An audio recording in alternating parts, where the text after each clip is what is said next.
any of women in power in any sort of military force, whether it's the Marines, Navy, Air Force, you've said it yourself that women who are in that position of power have to work so much harder, have to prove themselves so much more, have to take away or get away from the stigma of, well, a woman's not strong enough to do this, or a woman's too emotional to do this, or a woman is not in a mental state to do X, Y, Z. But those women might not want to be in that quote-unquote stigma as to what a woman has to typically be. You can be a female and still be a rootin' tootin' kick-butt Marine and be in that position to have so much power and to have so much authority, but there are still going to be those people below you who say, well, you're not really an authoritative figure because you're a woman. And unfortunately, that might not be you, but that still is a problem that is faced in everyday society. How whether does that change what they identify because it's the as? idea, it's not necessarily what they identify as. It's the idea of what society plays a role in as to what the ideal stigma of to what the gender of a female should be. But that leads me to believe that you can then not choose your gender. It is chosen for you. But you can, because here's the question.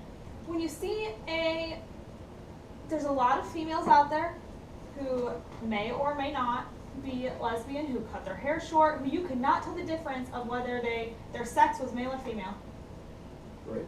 So why could they not identify as male? Because they have a vagina. That's their sex. Exactly. That's not their gender. How? Because gender is not biologically defined for you.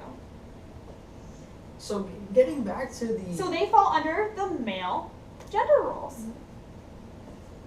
And I think too, you can be in a position What if she also. doesn't want to be defined that way? Then she doesn't have to be. But I was gonna. That's what I was just getting ready But to say is. she doesn't have a choice. Yes, she does. If You- it's she what gets to say. society, you keep saying that it's what society, or at least you're It is the defining standards it as that what society. It picks is the for standards you. that society. Let's say you look butch Hold on. and you don't mean to.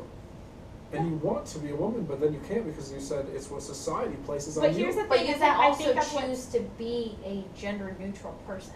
You that's can what- choose that's- society places. Hold- But stigma it's on what you. you decide as to what you want to be identified as. We are How also do you in a get different. society to agree with that?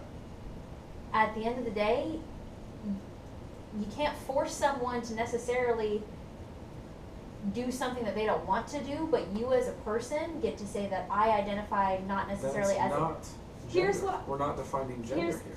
Because that's what society places on you, not what you get to pick. No, society has a stigma as to what a gender role is. What it should- We as a society automatically are raised to think girl is this, boy is this, there is no in between. Sure. But when you grow up and you develop, what if you're that person who doesn't fit into necessarily the role of a male or the role as a female or the role of I don't want to be the breadwinner, but I also don't want to be the stay-at-home mom, or maybe I want to do this, and you don't feel comfortable identifying as a she or a he.